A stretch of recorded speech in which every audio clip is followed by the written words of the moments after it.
ತಕ್ಷಣನೇ ಸ್ವತಃ ನಾನೇ ಬಂದು ಗೌಡ್ರ ಕೈ ಮುಗಿದು ಒಪ್ಪಿಸ್ಬೇಕಂತ ಅನ್ಕೊಂಡಿದ್ದೆ. ಆದ್ರೆ ಅಷ್ಟರಲ್ಲಿ ನಮ್ಮ ಭದ್ರ ಬಂದು ಇಷ್ಟೆಲ್ಲ ರಾತಂತ ಮಾಡಿಬಿಟ್ಟನ್ರಿ ಗೌಡ್ರಿ, ಇಷ್ಟೆಲ್ಲ ರಾತಂತ ಮಾಡಿಬಿಟ್ಟನ್ರಿ. ಅಂದ್ರ ನೀನೀಗ ಹೆಣ್ ಕೇಳಕ್ ಬಂದಿ ಅಂದಂಗಾತ.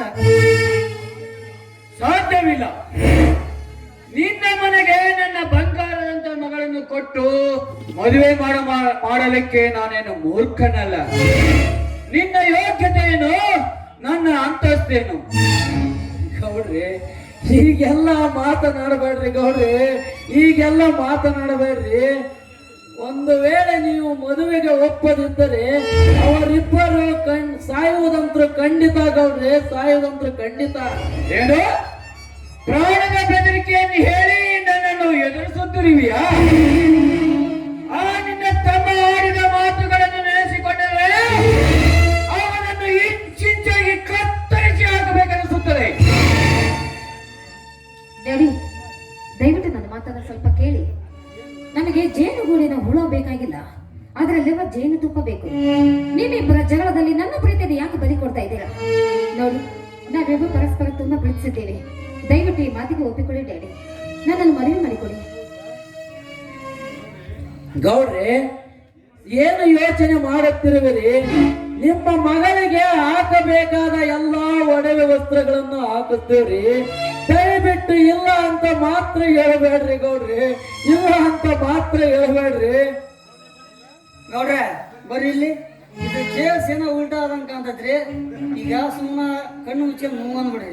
ಒಬ್ರಿಗೊಬ್ರು ಇಷ್ಟಪಟ್ಟಾರ, ಓಡಿ ಮದುವೆ ಆದ್ನಪ್ಪ ಅಂದ್ರ ಮರ್ಯಾದೋಗೋದ್ ನಿಮ್ದ. ಸುಮ್ಮನೆ ಕಣ್ಣು ಮುಚ್ಚಿ ಮೂವನ್ ಬಿಡ್ರಿ. ಮದುವೆಗೆ ಮುಂದೆ ಅವ್ರ ತಮ್ಮ ತಂದು ಮಂತ್ರ ಇಟ್ಕೊಂಡ್ರಾತ.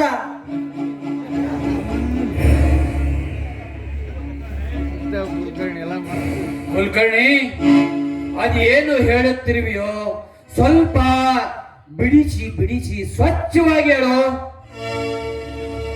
ನೋಡ್ರಿ, ಈಗ ಅವರು ಒಬ್ರಿಗೊಬ್ರು ಇಷ್ಟಪಟ್ಟಾರ. ಈ ಬೇಡ ಅಂದ್ರ ಮುಂದೆ ಓಡಿ ಮದುವೆ ಆದ್ರ ಮರ್ಯಾದ ನಿಮ್ದಾವ್ರಿ. ಸುಮ್ಮನೆ ಕಣ್ಣು ಮುಚ್ಚಿ ಮೂವ್ ಅಂದ್ಬಿಡ್ರಿ ಮದ್ವಿಗೆ. ನಾಳೆ ಅವ್ರ ತಮ್ಮನ್ ತಂದು ಅಂತಾನೆ ಇಟ್ಕೊಂಡ್ರ ನಿಧಿ ಇರೋ ಹೊಡೆದ್ರಾತ್ರಿ. ಕುಲಕರ್ಣಿ, ನೀನು ಹೇಳುವುದರಲ್ಲಿ ಅರ್ಥವಿದೆ. ಹಾ ಶಂಕರು,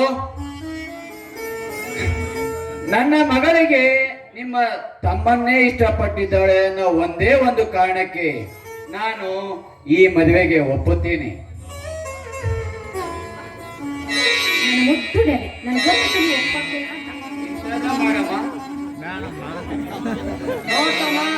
ನಮ್ಮ ಹೆಣ್ಮಗಳಿಗೆ ವರದಕ್ಷಿಣೆ ವರದಕ್ಷಿಣೆ ಒಬ್ರು ಹೊರ ಉಪಚಾರ ಅಂತ ಏನು ಕೊಡಲ್ಲ. ನೀನ ಎಲ್ಲವನ್ನ ಹಾಕ್ಬೇಕು. ನಿನ್ನ ಮನೆ ಮುಂದೆ ಮದುವೆ ಇವೆಲ್ಲ ಕಂಡೀಷನ್ಗೆ ಒಪ್ಪಿಕೊಂಡಪ್ಪ ಅಂದ್ರ ಮುಂದ್ ವಾರನ ಹೊಲ್ಗ ಉಚ್ಚಿಬಿಡೋದು. ಹೆಂಗ್ ಮಾಡ್ತಿದಿ ನೋಡ. ಗೌಡ್ರೆ, ನೀವು ಈ ಮದುವೆಗೆ ಒಪ್ಪಿಕೊಂಡದಕ್ಕಿಂತ ಒಡವೆ ದೊಡ್ಡದೇನಲ್ರಿ. ನಾನು ನೀವ್ ಹೇಳಿದ ಎಲ್ಲಾ ಕಂಡೀಷನ್ಗೂ ನಾನು ಒಪ್ಕೊಂಡಿದ್ರಿ. ನನಗೆ ನಿಮ್ಮ ಮಗಳಿಗೆ ಯಾವ ತೊಂದರೆಯೂ ಕೊಡದ ಹಾಗೆ ನೋಡಿಕೊಳ್ಳೋ ಜವಾಬ್ದಾರಿ ನನ್ನದು ಗೌಡ್ರೆ, ನನ್ನದು.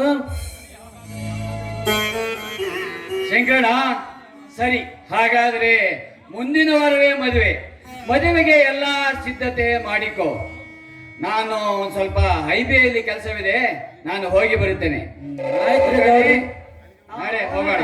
ಆಯ್ತ್ರಿ ಗೌಡ್ರೆ, ನಾನು ಇನ್ನು ಮದುವೆಗೆಲ್ಲ ಸಿದ್ಧತೆ ಮಾಡ್ಕೊಂತೀನಿ. ಹೋಗಿ ಬರ್ತೀನಿ ಗೌಡ್ರೆ.